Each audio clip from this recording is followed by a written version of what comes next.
Philodendron scandens. I've had these plants for a couple of years now, but because they've gone through quite a bit of trauma, they're still quite small. Philodendron genus is part of the Araceae family and it's native to Central and South America. The name covers a wide range of beautiful colors, shapes and sizes of this perennial evergreen.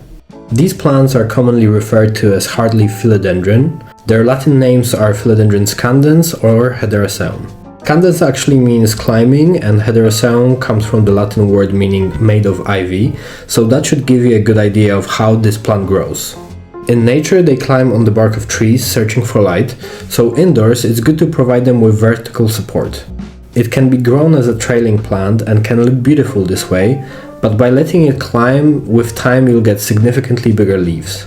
Around 2 years ago, I got 3 different varieties of climbing philodendrons from a popular supermarket. A basic green one, a Brazil and a lemon lime.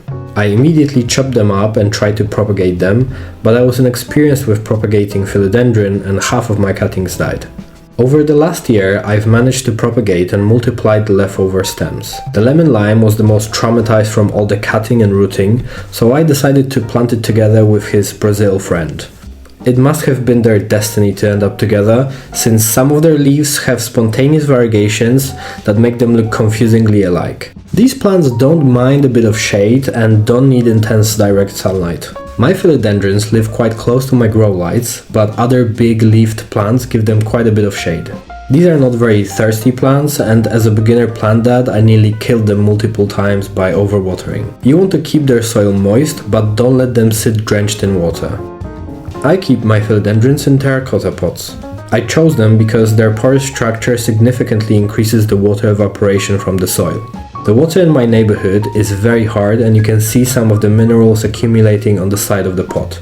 For your planting medium, I highly recommend a very loose and chunky mix.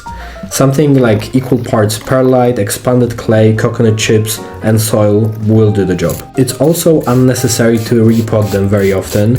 They tolerate being root bound better than sitting in too big of a pot.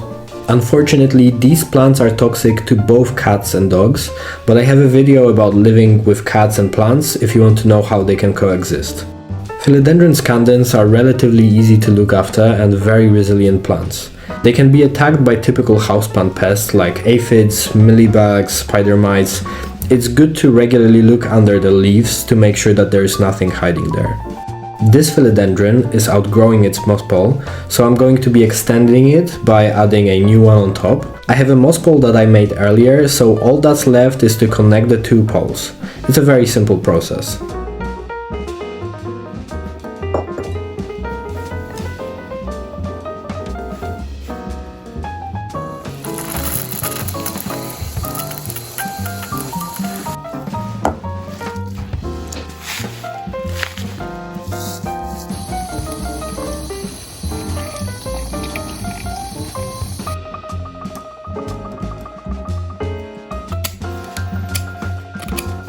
I add a bamboo stick inside the poles for extra stability. It's important to put extra moss in between the poles to ensure that there are no gaps where they connect.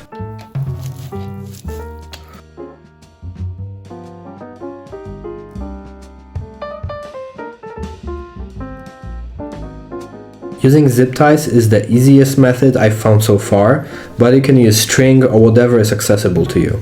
It just needs to be tied securely.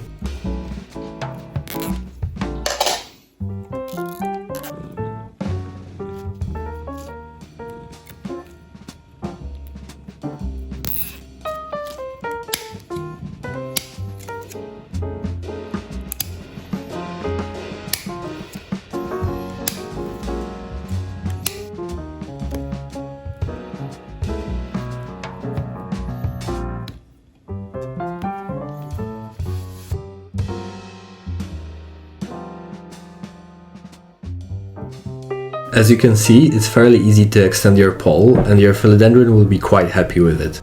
In my next video, I'll be talking about how I make moss poles for some new plants I've ordered, so if you'd like to see that, subscribe for more.